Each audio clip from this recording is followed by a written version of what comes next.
10 juta rupiah, dan 100 juta rupiah. Sebenarnya gue bakal spill juga gimana cara mulai tanpa modal. Soalnya kan ini konsep bisnis yang menurut gue semua orang wajib tahu, dan gue bakal coba untuk jelasin sesimpel mungkin, termasuk contoh-contoh bisnis yang bisa dimulai dengan beberapa jenis modal. Langsung aja bagian pertama, bisnis dengan modal 1 juta rupiah. Pertama kita harus ngerti dulu ya konsepnya. Sebelum gue spill bisnis apa aja, modal ujung-ujungnya dari sebuah bisnis adalah untuk pengeluaran. Perlu dong, kita perlu keluarin uang untuk bisa jalanin bisnis biar bisnisnya dapetin pendapatan. Tapi sebelum kita lanjut, gue harus jelasin beberapa konsep dulu. Jadi kita tarik papan tulis dulu. Pengeluaran dari sebuah bisnis bisa dikategoriin di dua, capital expense sama operating expense. Capital itu yang jenisnya mungkin kayak sekali beli. Misalnya mau bisnis es krim, kalian harus beli mesin es krimnya. Sekali beli doang tuh. Atau bisnis printing fashion, kalian beli mesin printnya. Nah itu capital expenditure. Di satu sisi yang satu lagi, ada yang namanya operating expenditure. Semua biaya yang dibutuhin untuk menjalankan bisnis. Dan sifatnya bisa setiap bulan keluar terus. Yang kayak gaji karyawan, bayar kantor, bayar listrik. Dan di bawah operating expense, bisa dikategoriin kedua, variable cost atau fixed cost. Fixed cost itu sesuatu yang wajib kalian bayar, mau bisnisnya bagus, mau jelek, kalian bayar tiap bulan. Kayak gaji karyawan, sewa kantor, administrasi. Di satu sisi, ada juga variable cost. Ini yang gue paling suka banget nih. Jadi pengeluarannya cuma keluar kalau bisnisnya pun berjalan. Misalnya bagi komisi, profit sharing sama tempat kantor. Kenapa semua ini penting? Soalnya, di titik-titik modal yang berbeda untuk mulai bisnis, cara kalian puterin duitnya itu luar biasa beda dan penting banget. Nah sebenarnya teori capex opex ini, gue bahas jauh lebih dalam. Termasuk seluruh strateginya di program yang lagi berjalan di Sevenpreneur nih. 7 hari, 14 sesi, gue kumpulin semua ilmu gue buat lu bisa tahu semua yang lu butuhin untuk mulai bisnis apapun. Tenang, nanti pelan-pelan gue bakal mulai share yang di program itu di YouTube gue. Again, kalau views video ini banyak. Makanya pantengin aja Instagram Sevenpreneur gratis kok. Misi gue buat ciptain banyak pengusaha di Indonesia. Balik lagi ke topik bisnis 1 juta rupiah. Dan ini berlaku untuk yang ratusan ribu ya. Untuk modal kecil, gue sangat saran untuk coret capexnya. Jangan beli bisnis yang harus mesinnya mahal-mahal atau alat-alat yang mungkin butuh modal gede. Tapi kan opex perlu ada. Gue perlu packaging, mungkin karyawan buat packing. Dan gue sangat saranin, kalau untuk pengeluaran, jangan keluar fixed cost sama sekali. Yang kalian bisa kreatif adalah main di variable cost. Oh, sebelum gue lupa, ini hal penting banget. Kalau misalnya modal 1 juta, hal yang nggak boleh banget kalian lakuin adalah lupa subscribe. Sama nyalain lonceng kali ini. Oke, back to topic.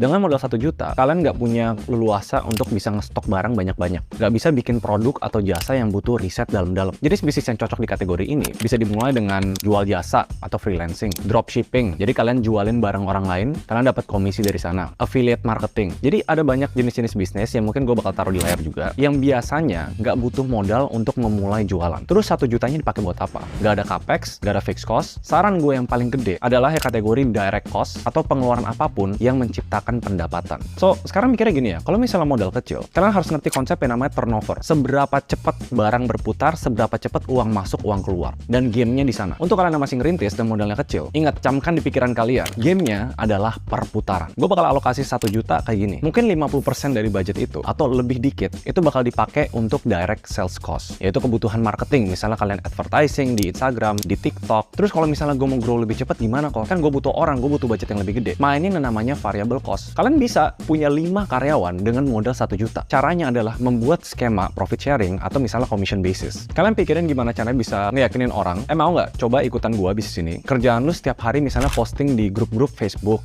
komen-komen di Instagram, stage atau repost video-video TikTok. Setiap penjualan yang lu bikin, gua kasih lu X rupiah. Jadi itu yang dimaksud dengan variable cost. Kalau bisnis yang ada penjualan ya kalian nggak ada pengeluaran. Kalau misalnya tiba-tiba penjualannya 100 piece, misalnya jualan baju nih affiliate marketing, baru pengeluaran keluar di sana. Dan itu harus cepat berputar. Dan ini berlaku menurut gue untuk semua bisnis, bahkan di bisnis jasa. Kalau misalnya kalian bisa ngedesain atau bisa copywriting, nulis artikel, budget 1 juta itu bagusnya dipakai untuk apapun yang berhubungan dengan mendapatkan pendapatan. Paling simple biasanya marketing, atau misalnya mentok-mentok hire freelancer lain untuk bikin lapak online, dan ini macam-macam. Nanti kita mulai naik level nih. Bisnis-bisnis yang nggak butuh modal produk atau jasa, pelan-pelan kan kita turnovernya cepat, dapat pendapatan, dapat pengeluaran yang stabil, kekumpul nih sekitar 3 juta, terus 5 juta, terus 10 juta. Nah ini masuk level 2, bisnis dengan modal 10 juta. Enaknya dengan modal 10 juta, kalian udah bisa masuk ke tipe-tipe bisnis yang butuh modal produk. Jadi nggak dropshipping, nggak affiliate marketing, pokoknya bukan produk orang lain, tapi produk kalian sendiri. Kalian bisa mulai beli alat-alat masak, beli bahan makanan, beli packaging, terus mulai jualan secara online. Kalian bisa white label produk, pesan produk kosongan dari China misalnya, atau dari toko-toko lain yang grosir. Datengin ke gudang kalian atau ke rumah kalian, repackage, di printing jadi brand kalian sendiri, terus kalian jual. Dan biasa, ini marginnya bisa lebih gede. Kalau di bisnis modal 1 juta, kemungkinan kalian dapat komisi mungkin 10, 20%, 30%. Bisa dibilang kecil lah, tapi harus muternya cepat. Nah, di bisnis modal 10 juta, kalian boleh mulai spending di capex. Misalnya mau jualan boba, kalian perlu beli mesin untuk nge-stickerin gelasnya. Tapi yang gue saranin nggak boleh lebih dari 20-40% dari modal 10 juta kalian. Jangan modal 10 juta, 8 jutanya kalian buat beli mesin cetak printing untuk baju, untuk boba, apapun yang jenisnya capex, kalau bisa di bawah 50%. Kenapa? Soalnya dengan modal 10 juta, kalian tuh bisa invest di hal yang jauh lebih penting daripada semua itu. Human capital. Kalian boleh deh tanya investor manapun atau konglomerat manapun, kalau lu mau bisnisnya grow, lu nggak bisa kerja dengan sendiri terus. Lu harus mulai hire orang. Cuma kalau 10 juta mau gaji siapa? Gue gaji fresh graduate, UMR aja 4 juta, 1 bulan habis. Mau nggak mau, kalian harus bikin skema mirip-mirip sama skema bisnis 1 juta. Kalau 1 juta, karyawan kalian tuh lepasan, dia nggak ada kewajiban apa-apa. Di fase 2, 10 juta, kalian bisa berlakukan yang namanya PKWTT, pekerja tidak tetap. Yaitu, kalian kasih base salary atau gaji pokok, misalnya kecil aja, 500.000, 1 juta, tapi tetap berlakukan skema profit sharing atau komisi. Jadi mereka tetap semangat untuk ngejalanin kerjanya mereka. Di sini harus lebih hati-hati ya, karena kalian udah mulai punya fixed cost. Saran gue,